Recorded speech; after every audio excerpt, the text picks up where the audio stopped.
Hey, good morning. On this episode of Home Water Dispatch, I'm walking the beach here on the East Cape in South Africa. It is the fourth day of the World Recreational Fishing Conference, the 11th World Recreational Fishing Conference. It's been an outstanding event. It's 4 days of multiple sessions talking about all different aspects about recreational fishing. And I did a little, another YouTube episode, Home Water Dispatch episode about it. And what I'm doing now is, doing my little morning meditation along the beach and in the estuary, trying to scare up some fish and really thinking and reflecting on the things that I've learned during the conference. These conferences are great. They're allowed, I've given a bunch of presentations about golden dorado and GTs and a whole slew of things, and bonefish and milkfish and you name it. Probably too many presentations. But there are also times for us to learn and to reflect on emerging issues in recreational fishing.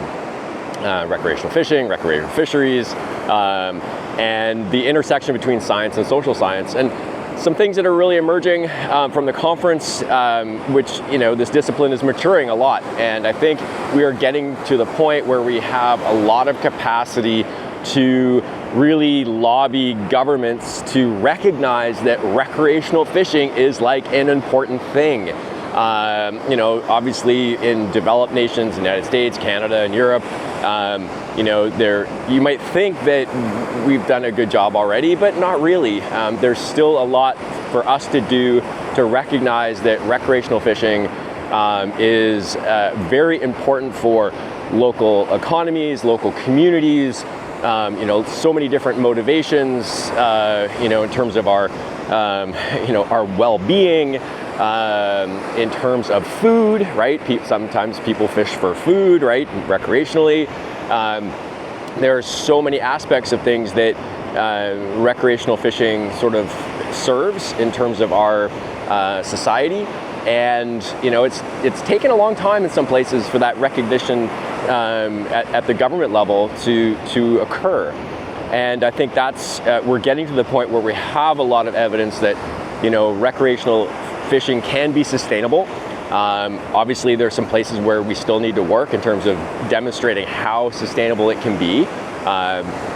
And I think that we are getting to the point where we actually have some really good capacity to say, look at, yes, commercial fishing is important, but guess what? Some commercial fisheries are in trouble.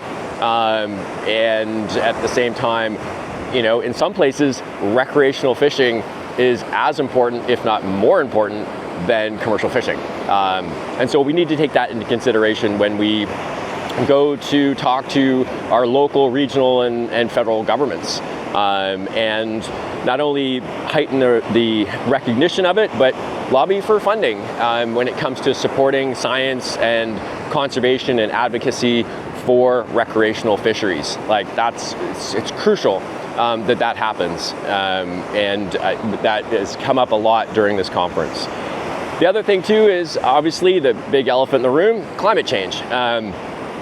Fish are ectotherms, right? They're directly tied to the water temperature, and they've evolved over time in different places related to water temperature, right? And water temperature is changing fast in certain places, and it's not just temperature. We had a major rain event here. This is generally a very dry place. And a couple days ago, some places around here received their annual precipitation in one day, and these episodic rain events can have interesting impacts on coastal estuaries, on the coastline. How is that impacting fish? And then when we also overlay recreational angling on top of that, and promoting it and thinking about how we interface with fish, we have to do a lot more when it comes to climate change and recreational fisheries. Not just here, but other places around the world. In the US, when it comes to cold water fishes and temperature, and thinking about, trout and salmon and all sorts of things. So climate change was discussed a little bit here, but not enough. And this is sort of something that was reflected on in a really cool plenary talk by a good friend of mine, Dr. Steve Cook, yesterday. And I just wanted to, and it really, it definitely resonated with me, and something that I think we need to kind of concentrate on a little bit more. The other thing that really came up is this intersection of science and social science, and understanding how anglers perceive sort of threats and to their fishery, how they also perceive the condition of the fish stocks that they're targeting, and this idea that we need to do a better job of coming up with sort of a unified language that recreational anglers kind of, as we communicate to recreational anglers, that they understand, or we can work to help them understand that, impacts at an individual level for each fish they encounter ultimately have cascading effects to the population level. But at the same time, overall, individual fish matter. And that's another thing that came up at the conference, that we manage fish at the population level, but guess what? Recreational anglers don't fish at the population level. They interact with one fish at a time, right? And so trying to, sort of make a connection between the individual interactions of those fish, empowering anglers to think about the differences that they can make, and then ultimately thinking about how that has a cascading effect to population level trends. So that's something that also came up a number of times during the conference. And of course, there was a lot more. Like, it was an amazing event. The conference organizers here from Rhodes University have done a fabulous job. It's really been an outstanding event, and tip my hat to them. And very thankful for the World Recreational Fisheries Conference this is the first time it's been in Africa. And it's a recognition that recreational angling, obviously, is in many countries in Africa, the participation rates are going up. It's a big growing activity, and by having it here again, it sort of heightens that recognition that, like, guess what? Recreational angling is a thing.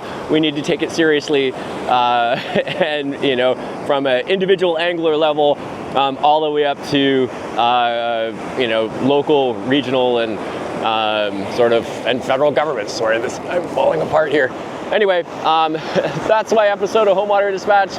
I'm going to go try to chase some fish and get ready for my last talk today, which is on golden dorado in Argentina, and then get ready to head home. So appreciate you watching, and stay tuned for more episodes of Home Water Dispatch in the future. All right, take care. Bye.